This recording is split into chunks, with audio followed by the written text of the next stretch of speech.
Dust allergy, sinus, asthma, psoriasis 100% treatment శాస్త్ర పరిష్కారం కొరకు Neocare homeopathy MD doctor Bellamkonda Nageswararao గారిని సంప్రదించండి. నమస్తే, వెల్కమ్ టు సుమన్ టీవీ. నేను మీ సాయి. ఆంధ్రప్రదేశ్లో అసెంబ్లీ సమావేశాలు ప్రారంభమయ్యాయి. గవర్నర్ ప్రసంగం అయిపోయింది. ఇక దీనికి సంబంధించి బయట వైసీపీ నేతలు కూడా ఆందోళన కార్యక్రమం చేశారు. దీనికి సంబంధించినటువంటి పూర్తి వివరాలు తెలుసుకునేటువంటి ప్రయత్నం చేద్దాం. మనతో పాటు Suman TV news chief editor Keshav గారు. సార్ నమస్తే. సో మొదటి రోజు అసెంబ్లీ సమావేశాలలో భాగంగా కొన్ని కీలక ఘట్టాలు కనిపించాయి. ఒకటి గవర్నర్ ప్రసంగం, ఇంకొకటి వైసీపీ నేతల నిరసన. ఎలా చూడటం సార్ ఈ యొక్క అసెంబ్లీ సమావేశం? ఎవరి పాత్ర వాళ్ళు పోషిస్తున్నారు. ఎందుకంటే ఇప్పుడు విపక్షంలో ఉండి సరైనటువంటి అసెంబ్లీలో బలం లేకపోయినా కానీ ఈరోజు ఉమ్మడి సమావేశం ఉంటుంది అసెంబ్లీ, అలానే శాసన మండలి, అటు ఇటు సభ్యులందరూ కూడా ఒకటే ఉమ్మడి సమావేశంలో గవర్నర్ ప్రసంగం ఉంటుంది. సో గవర్నర్ ప్రసంగం ఆబ్వియస్లీ గవర్నమెంట్ ప్రసంగం ఉంటుంది.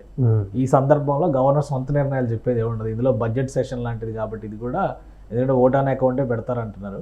సో ఓట్ ఆన్ అకౌంట్ అయినా ఏదైనా బడ్జెట్ సెషన్ కాబట్టి ప్రభుత్వ అభిప్రాయాలకు తగ్గట్టుగా ప్రభుత్వం ఇచ్చినటువంటి ప్రసంగాన్ని గవర్నర్ చదివేటువంటి ఆనవాయితీ ఉంటుంది. సో అదే క్రమంలో ఈరోజు గవర్నర్ అబ్దుల్ నజీర్ ప్రసంగాన్ని చేశారు. కానీ ఆయన ప్రసంగంలో డిప్యూటీ సీఎం కూడా పేరు ప్రస్తావన తీసుకురావడం కొంత ఆశ్చర్యంగా, కొత్తగా అనిపించింది. అంటే ప్రసంగం స్ట్రక్చర్ చేసినటువంటి విధానమే చాలా క్లియర్గా ఫ్యూచర్ యాక్టివిటీ ఏ విధంగా ఉండబోతుంది, గత 5 ఏళ్లలో ఏం జరిగింది, ప్రస్తుత పరిస్థితి ఏంటి, రాబోయేటువంటి రోజుల్లో ఆంధ్రప్రదేశ్ భవిష్యత్తు ఏంటి, ఈ అంశాలను ఫోకస్ చేసి గవర్నర్ ప్రసంగం మొత్తం సాగింది.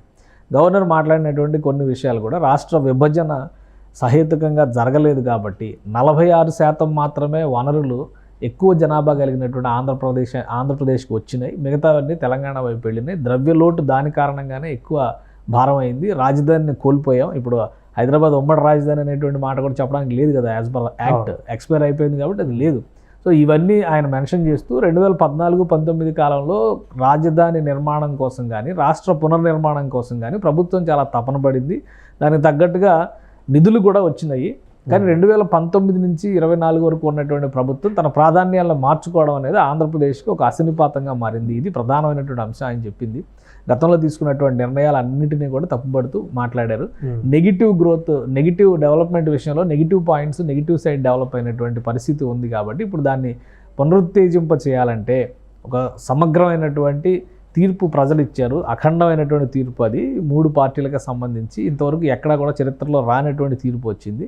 సో అంత నమ్మకం పెట్టుకున్నటువంటి ప్రజలని ఖచ్చితంగా వాళ్ళ నమ్మకానికి తగ్గట్టుగా మేము పనిచేయబోతున్నాము. Honourable chief minister, honourable deputy chief minister, ప్రధానమంత్రి నరేంద్ర మోడీ గారు సపోర్ట్తో చేయబోతున్నారు అనేది ఆయన ప్రసంగంలో ఇచ్చినటువంటి కన్క్లూజన్. సో ఒక సమిష్టి బాధ్యతని ఈ ప్రసంగంలో గవర్నర్ ఇచ్చారు. గతంలో జరిగినటువంటి తప్పిదాలను సవరించడం ద్వారా ఆంధ్రప్రదేశ్కి భావి నిర్దేశం చేయబోతున్నాం అనేటువంటి సంకేతాన్ని ఇచ్చారు. ఇక విపక్ష పాత్రను కనుక మనం చూస్తే అసెంబ్లీ బయట సాధారణంగానే డిసెంట్ చెప్పేటువంటి అవకాశం ఉంటుంది. ఇప్పుడు కొంచెం అడ్వాంటేజ్ తీసుకునేటువంటి ప్రయత్నం జగన్మోహన్ రెడ్డి చేస్తున్నారు. ఇప్పుడు ఆయన స్థాయి కేవలం ఒక ఎమ్మెల్యే స్థాయి. వాళ్ళ పక్షానికి సంబంధించి అసెంబ్లీలో మాత్రం నేతగా వ్యవహరించేటువంటి అవకాశం ఉంది. అయితే రాజకీయ హత్యలు అనేటువంటి అంశం పైన గత వారం రోజులుగా ఆంధ్రప్రదేశ్లో జరుగుతున్నటువంటి హడావుడి ఇదంతా కూడా ఢిల్లీ స్థాయిలో వినిపించేటువంటి ప్రయత్నం చేస్తున్నారు కాబట్టి దానికి ఒక ట్రయల్ వర్షన్ ఇక్కడ వేశారు. అసెంబ్లీ ముందర అసెంబ్లీలోకి ప్లకార్డులు తీసుకుని వెళ్ళే అవకాశం, అసెంబ్లీలోకి నిరసన తెలియడానికి నల్ల బట్టలు వేసుకుని వెళ్తేనే నల్ల బట్టలు వేసుకోవడానికి వీలు లేదని చెప్పని గత ప్రభుత్వంలో ఆయన మొత్తం ఎమ్మెల్యేలని, అంటే అప్పుడు 23 మంది ఎమ్మెల్యేలు ఉన్నారు కదా తెలుగుదేశం, వీళ్ళకంటే ఒక 10 మంది ఎక్కువే ఉన్నారు, 10-11 మంది ఎక్కువే ఉన్నారు, డబల్ ఉన్నారు ఒక రకంగా. సో వాళ్ళందరినీ కూడా ఆ రోజు నిలువరించినటువంటి పరిస్థితి ఉంది. అలానే అసెంబ్లీలో అమరావతి బిల్లు పెట్టినటువంటి సందర్భంలో రైతులు నిరసన తెలియజేయడానికి చెప్తే కూడా ఎంత నిర్బంధకాండ జరిగిందో అందరూ చూశారు ఆ రోజు, దృశ్యాలు కానీ ఫోటోలు కానీ. ఈరోజు అక్కడ జరిగింది ఏంటంటే ఈ ప్లకార్డులు తీసుకెళ్ళడానికి వీలు లేదు అని పోలీసు అధికారులు వాటిని తొలగించే ప్రయత్నం చేస్తే పోలీసులు ఓవర్ యాక్షన్ చేస్తున్నారు. ఎల్లకాలం మీదే కాదు, అసలు నీ కాలం పోయి ఎంతకాలం అయింది, అప్పుడే ఎల్లకాలం మీదే కాదు, ఈ చర్చలు ఎక్కువ అవుతున్నాయి. అంటే ఒక డిసెంట్ చెప్పేటువంటి క్రమంలో ప్రస్తుత ప్రభుత్వాన్ని నిలదీయాలనేటువంటి తపనలో ఇంకా 4 రోజులే అయ్యింది, 40 రోజులే కదా గవర్నమెంట్ మారి అయ్యింది, అప్పుడే ఏదో జరిగిపోయింది అనేంత ఒక భయోత్పాతాన్ని సృష్టించేటువంటి ఎత్తుగడల్ని వైఎస్ఆర్సీపీ అమలు చేస్తుంది. ఆటోమేటిక్గా పోలీసులు నిలువరిస్తారు. ఇప్పుడు గతంలో ఆయన వచ్చినప్పుడు ఏకంగా పరదాలు కట్టి అసలు నరమానవుడు రోడ్డు మీద లేకుండా చేసి లోపలికి వచ్చినటువంటి పరిస్థితి ఉంది కదా. ఇప్పుడు అలాంటి పరిస్థితి ఉంటే అప్పుడు లెక్క వేరేగా ఉండేది, అలాంటి పరిస్థితి లేదు కదా. సో ఇదేంటంటే ఎల్లుండి ఢిల్లీలో చేయబోయేటువంటి ధర్నాలకి, ఎల్లుండి ఢిల్లీలో చేయబోయేటువంటి ఆందోళన కార్యక్రమాలకి ఒక ట్రయల్ వర్షన్గా మొత్తం దేశాన్ని రాష్ట్రాన్ని అటెన్షన్లోకి తీసుకునేటువంటి ప్రయత్నంగా చూడాలి తప్పితే ఇందులో ఇదేదో నిజంగానే ఒక పెద్ద నిరసన కాండ జరుపుతున్నంత పరిస్థితి అయితే లేదు. అంటే ముఖ్యంగా వైసీపీ అసలు అసెంబ్లీలో కంప్లీట్గా పూర్తిగా కొనసాగుతుందా ఈ సెషన్ మొత్తం, లేదంటే మొదటి 1 డే 2 డేకే బయటకు వచ్చేటువంటి ప్రయత్నం? ఇవాళ గవర్నర్ ప్రసంగం సందర్భంలో అయితే వైసీపీ ఎమ్మెల్యేలు ఎమ్మెల్సీలు అందరూ కూడా ఉన్నారు, నిరసనలు తెలియజేస్తున్నారు. అంటే విజువల్ పరంగా అది బయటికి రాకపోయినా నేను డైరెక్ట్ గవర్నర్ పైనే ఫోకస్ ఉంది కాబట్టి వాళ్ళు నిరసన తెలియజేయడం, ఆ నిరసన నినాదాలు ఇవ్వడం ఇవన్నీ వినిపిస్తున్నాయని వాటిని పట్టించుకోకుండా గవర్నర్ తన ప్రసంగాన్ని కొనసాగించారు.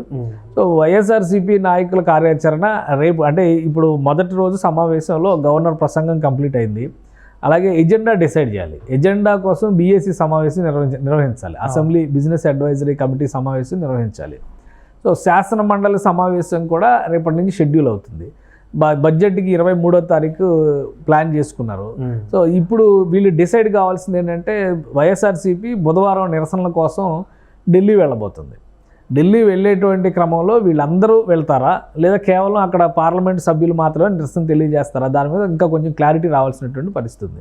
సో ఒకవేళ అందరూ వెళ్ళే అవకాశాలు ఎక్కువ ఉన్నాయి, ఎందుకంటే అక్కడ జనాభా ఎక్కువ కనిపిస్తేనే కదా ఆందోళనకి రక్తి కట్టేటువంటి అవకాశం ఉంటుంది. ప్లస్ అక్కడ నిరసన తెలియజేస్తూ కూడా జాతీయ పార్టీలు అన్నిటిని కూడా కలవాలి అనేటువంటి ఆలోచన జగన్మోహన్ రెడ్డి గారు చేస్తున్నట్టు సమాచారం ఉంది. బహుశా వాళ్ళందరినీ కలిసి రిప్రజెంటేషన్స్ ఇవ్వచ్చు. జగన్మోహన్ రెడ్డి గారు మళ్ళీ ఆ రిప్రజెంటేషన్స్ నేరుగా ఇస్తారా లేదా ప్రతినిధుల్ని పంపిస్తారు? ఇప్పుడు ఆయన దూతలు ఉన్నారు కదా, మిథున్ రెడ్డి, విజయసాయి రెడ్డి, వైవి సుబ్బారెడ్డి వీళ్ళు ఉన్నారు కదా, ఈ టీంని ఏమన్నా పంపిస్తారా అనేది ఇంకా క్లారిటీ రావాలి. కార్యాచరణ అయితే వాళ్ళు ఇచ్చినటువంటి షెడ్యూల్ ప్రకారం నిరసన తెలియజెప్పడం కోసం రేపు రాత్రికే ఢిల్లీ బయలుదేరబోతున్నారు. సో అక్కడ ఏర్పాట్ల పైన ఫోకస్ పెట్టేటువంటి ఛాన్సెస్ ఉంటాయి కాబట్టి బహుశా అసెంబ్లీ సమావేశాలకి దూరంగా ఉండే అవకాశాలు ఎక్కువ కనిపిస్తున్నాయి. బడ్జెట్ ప్రసంగం సమయానికి వస్తారా లేదా అనేది కూడా స్పష్టత లేదు. కాబట్టి బహుశా నేను అనుకోవడం వైసీపీ బృందం మొత్తం కూడా ఢిల్లీ మీదే ఫోకస్ పెట్టేటువంటి ఛాన్సెస్ ఉన్నాయి. అందుకనే టీడీపీ కానీ జనసేన కానీ మంత్రివర్గంలో ఉన్నటువంటి వారు కానీ సవాల్ విసురుతున్నటువంటి పరిస్థితి ఉంది. మీరు సభలో ఉండి ముందు రాష్ట్రంలో మాట్లాడాలి కదా, రాష్ట్రంలో మాట్లాడకుండా మీరు అక్కడ నిన్న హోంమంత్రి ఒక ఛాలెంజ్ ఇస్తారు. మీరు 36 హత్యలు జరిగినాయి అంటున్నారు, ఎక్కడ జరిగింది డేటా ఇవ్వండి అంటున్నారు. ఎందుకంటే పోలీస్ రికార్డ్స్ ప్రకారం చూస్తే అవన్నీ వ్యక్తిగత కక్షలతో జరిగినటువంటి ఇన్సిడెంట్స్ కొన్ని ఉన్నాయి. 1-2 రాజకీయ హత్యలు ఉండొచ్చు. సో వాటిపైన విచారణ జరుగుతుంది. మీరు ముందే మీరు ఒక కన్క్లూజన్కి ఎలా ఇస్తారో ఆల్రెడీ సునీత గారు, వైఎస్ సునీత గారు, నర్రెడ్డి సునీత గారు ఒక స్టేట్మెంట్ ఇచ్చారు. రాష్ట్రంలో జరుగుతున్న రాజకీయ హత్యల కోసం ఢిల్లీలో ధర్నా చేస్తానంటున్నారు. మరి బాబాయ్ హత్య కేసు ఛేదించేందుకు 5 ఏళ్ళు అధికారంలో ఉన్నప్పుడు ఏ రోజు సహకరించలేదు, దాని గురించి కూడా అడగండి ఢిల్లీ వెళ్ళినప్పుడు అని చెప్పి ఆమంటున్నారు. షర్మిల గారు కూడా ఏదో ఇవాళ మీడియాతో మాట్లాడబోతున్నారు. ఏం జరుగుద్ది అనేది ఆసక్తికరంగా ఉంది. కానీ ఒకటి ఏంటంటే 45 రోజులకే ఒక భయోత్పాతాన్ని సృష్టించి ఆంధ్రప్రదేశ్ మొత్తం అతలాకుతలం అయిపోయింది అనేటువంటి రీతిలో వైసీపీ నేతలు వ్యవహరిస్తున్నటువంటి తీరు వలన పెద్దగా ప్రయోజనాలు చేకూరేటువంటి పరిస్థితి లేదు. జగన్మోహన్ రెడ్డి గారు మొన్న ఆయన ఓదార్పు కోసం వెళ్ళిన సందర్భంలో మాట్లాడిన మాటలు కానీ, తర్వాత మీడియాతో చేసినటువంటి వ్యాఖ్యలు కానీ, ఇప్పుడు ఆందోళన సందర్భంగా అసెంబ్లీ గడప ముందర చేసినటువంటి వ్యాఖ్యలు కానీ, ఇవన్నీ ఏదో ఒక రోజులోనో 2 రోజుల్లోనో అద్భుతాలు జరిగిపోయి రాష్ట్రపతి పాలన వచ్చి ప్రభుత్వం రద్దు అయిపోయి మళ్ళీ ఎన్నికలు వస్తే మొత్తం జడ్జిమెంట్ అంతా మారిపోద్ది అన్నట్టుగా ఆయన ఆశిస్తున్నారు. కానీ ప్రజలు ఎన్నుకున్నప్పుడు ప్రభుత్వానికి కొంత అవకాశం ఇస్తారు. కాన్స్టిట్యూషన్ ఇచ్చిన దాని ప్రకారం 5 ఏళ్ళు అవకాశం ఉంది. 40 రోజుల్లో ఏం చేయాలి? అసలు ప్రభుత్వం ఫెయిల్ అవుతుంది అన్ని రకాలుగా. ఆంధ్రప్రదేశ్ ప్రభుత్వం గత 40 రోజుల్లో చూస్తే కనుక ఈ నియంత్రణ విషయంలో, లా అండ్ ఆర్డర్ విషయంలో ముఖ్యంగా ఫెయిల్ అవుతున్నటువంటి పరిస్థితి ఉంది. ఎక్కడ పడితే అక్కడ ఫైళ్లు తగలడిపోతున్నాయి, ఎక్కడ పడితే అక్కడ కేసులు ఇప్పుడు ఈ ఘటనలు జరుగుతున్నాయి. వీటన్నిటిని పట్టించుకునేటువంటి ఒక అధికారి డిసైడ్ చేస్తున్నాడు ఏ డెసిషన్ తీసుకోవాలన్నా కానీ. నేరుగా ముఖ్యమంత్రిలో లేదంటే పార్టీలో ఉన్నటువంటి ఇంకెవరో కూటమిలో ఉన్నటువంటి నేతలో ఎవరో డిసైడ్ ఒక అధికారి డిసైడ్ చేసి ఇది జరిగిపోయిందని చెప్తున్నారు. సో ఇంకా అసలు అధికార యంత్రాంగమే ఈ ప్రభుత్వానికి సహకరించేటువంటి పరిస్థితి కనిపించట్లేదు. ఇవన్నీ ఒక్క రోజులో 62 మంది ఐఏఎస్ ఐపీఎస్ ఆఫీసర్స్ అందరినీ కూడా బదిలీలు చేసిందంటే ప్రభుత్వం ఎంత సహాయ నిరాకరణ బ్యూరోక్రసీలో ఉందనుకోవాలి. లేదా ప్రభుత్వానికి వ్యతిరేకంగా ప్రభుత్వ అభీష్టానికి వ్యతిరేకంగా వ్యవహరిస్తున్నటువంటి శక్తులు బ్యూరోక్రసీలో ఎంతలా పాతుకుపోయాయి అనుకోవాలి. 62 మందిని ఒకేసారి బదిలీ చేసింది ప్రభుత్వం. సో అందుకని ఇక్కడ చాలా అంశాలు ముడిపడి ఉన్నాయి. వాటన్నిటితో సంబంధం లేకుండా సోషల్ మీడియా హడావుడి ద్వారా ప్రజల్ని తప్పుదోవ పట్టించేటువంటి ప్రయత్నం చేస్తున్నారనేటువంటి సందేహాలు కూడా అధికార పార్టీలో ఉన్నటువంటి కూటమి నేతలు పదే వ్యక్తం చేస్తున్నటువంటి పరిస్థితి ఉంది.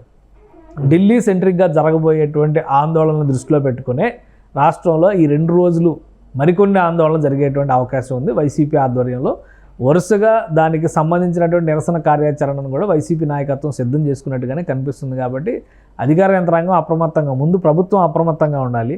ఎక్కడ అల్లర్లు జరగకుండా, ఘర్షణలు జరగకుండా ఎలా నియంత్రించాలి, అధికారులను ఎలా తమ దారిలోకి తెచ్చుకోవాలి, లేదా ప్రభుత్వ అభిష్టానికి అనుకూలంగా వ్యవహరించేటువంటి అధికారులు ఇంకా అవసరమైతే ఎన్ని మార్పులు చేయాలి, వాటిపైన కూడా రాష్ట్ర ప్రభుత్వం ఫోకస్ పెట్టాల్సినటువంటి పరిస్థితి కనిపిస్తుంది.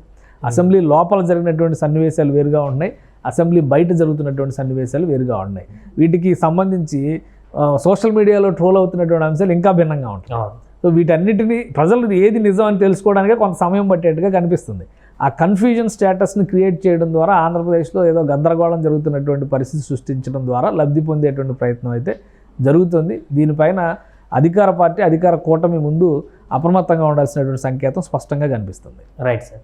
సో అది మొదటి రోజు అసెంబ్లీ సమావేశాల్లో భాగంగా ఈరోజు గవర్నర్ ప్రసంగం జరగగా అటు బయట వైసీపీకి సంబంధించినటువంటి నేతలందరూ కూడా ఆందోళన నిరసన చేసేటువంటి కార్యక్రమం చేశారు. అటు అసెంబ్లీలో కూడా కొంత నినాదాలతో హోరెత్తించేటువంటి ప్రయత్నం చేశారు. ఏదేమైనా కూడా అసెంబ్లీ మొదటి రోజు సమావేశం అయితే ప్రశాంత వాతావరణంలో ముగిసింది. సుమన్ టీవీలో మీ పర్సనల్ అండ్ బిజినెస్ ప్రమోషన్స్ కోసం కింది నెంబర్కి కాంటాక్ట్ చేయండి.